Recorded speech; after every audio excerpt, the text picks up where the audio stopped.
En la cima del poder de Israel, en el corazón de un reino que celebra la paz ganada con sangre y fuego, el rey David, el amado de Dios, oculta un crimen que clama al cielo.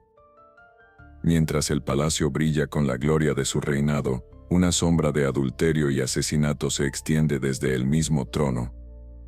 En este tiempo de silencio cómplice, donde los consejeros y generales, por lealtad o por miedo, callan, y la verdad parece demasiado peligrosa para ser pronunciada, Dios envía a un hombre.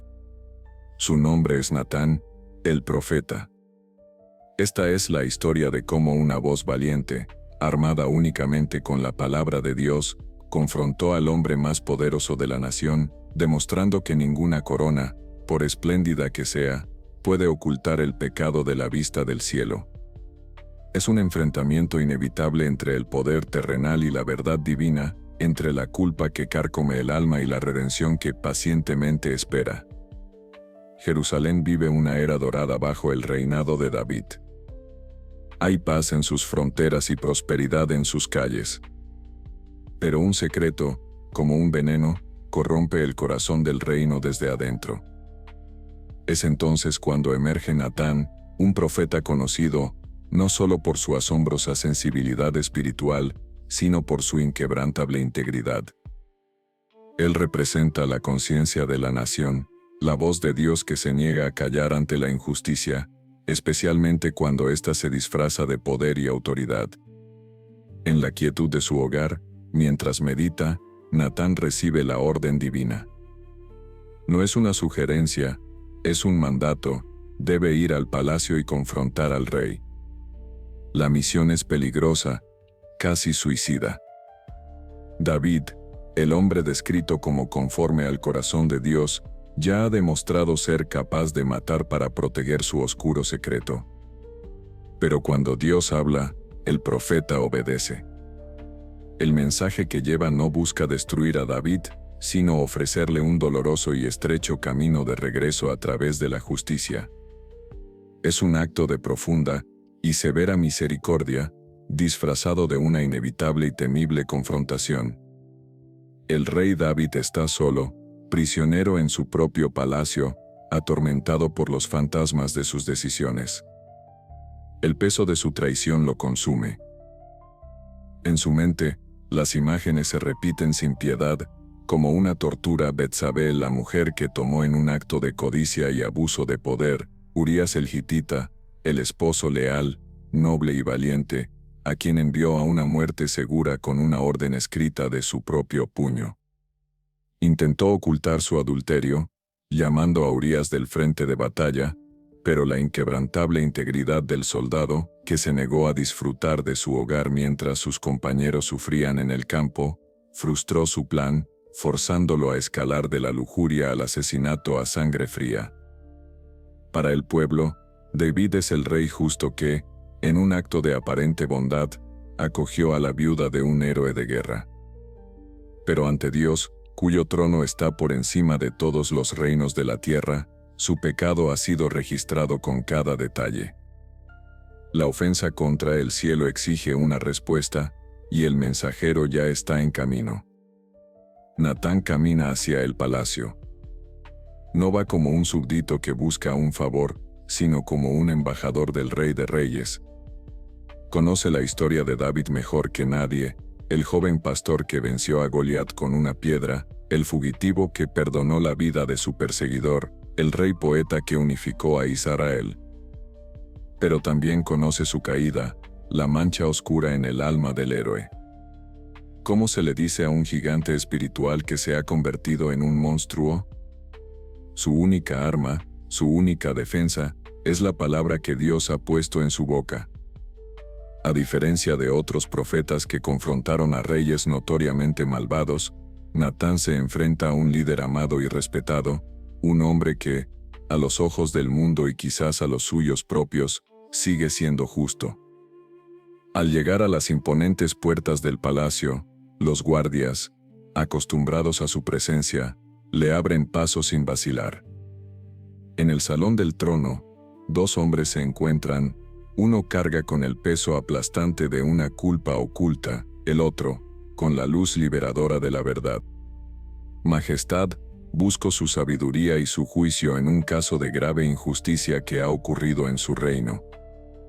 Había 2 hombres en una ciudad. Uno era inmensamente rico, con incontables ovejas y bueyes. El otro era desesperadamente pobre, y su única posesión en el mundo era una pequeña corderita que había comprado y criado. Creció con él y sus hijos, comía de su plato, bebía de su copa y dormía en sus brazos. Era para él como una hija. David escucha, su interés como juez supremo del reino se ha despertado. Se inclina hacia adelante. Natán hace una pausa, permitiendo que la imagen se asiente en la mente del rey, y luego continúa su voz cargada de una controlada emoción. Un día, un viajero visitó al hombre rico. En lugar de tomar una de sus propias y numerosas ovejas para preparar la cena, fue y le arrebató la única y amada corderita al hombre pobre, la mató y la preparó para su invitado. La ira se enciende en el rostro de David. La injusticia descrita es tan flagrante, tan cobarde, que no puede contenerse. Se levanta de un salto, su puño golpea el brazo del trono, su voz de guerrero resuena en el salón. Por el Señor que vive, que el hombre que hizo esto es digno de muerte, y deberá pagar 4 veces el valor de la cordera, por haber actuado de una manera tan cruel, y sin la más mínima piedad. La parábola ha funcionado como un espejo perfecto, exponiendo su total ceguera moral. Natán lo mira fijamente impasible, y en el silencio denso que sigue a la explosión del rey, pronuncia las palabras que derrumban el mundo de David. Tú eres ese hombre. Así dice el Señor, Dios de Israel, yo te ungí rey sobre Israel, y te libré de la mano de Saúl. Te di la casa de tu Señor y sus mujeres. Te di la casa de Israel y de Judá. Y si todo esto fuera poco, te habría dado mucho más. ¿Por qué entonces has despreciado mi palabra haciendo lo que es malo a mis ojos? Mataste a Urías elitita con la espada de los amonitas y tomaste a su esposa para que fuera tuya. Traeré la calamidad sobre ti desde tu propia familia. Ante tus propios ojos tomaré a tus mujeres, y se las daré a otro, que se acostará con ellas a plena luz del día. Lo que hiciste en secreto, yo lo expondré ante todo Israel, a la vista de todos. Cada palabra es un golpe devastador. David retrocede, se derrumba sobre su trono, ya no como un rey, sino como un criminal convicto. Finalmente, con el corazón completamente roto, el rey susurra la confesión que lo cambiará todo, una admisión de culpa total. He pecado contra el Señor. En ese momento de desnudez espiritual, David elige el único camino que lleva a la vida, el de la humildad. Su confesión es inmediata, sin excusas, sin atenuantes. Es el colapso total de su orgullo. Al ver su arrepentimiento genuino y quebrantado, Natán transmite la respuesta divina, que es tan rápida e inmerecida como la confesión fue sincera. El Señor ha perdonado tu pecado. No morirás. Sin embargo, como con este acto has blasfemado contra el Señor y has dado a sus enemigos motivo de burla, el hijo que te ha nacido morirá. La misericordia de Dios es instantánea, pero las consecuencias del pecado son ineludibles en el plano terrenal.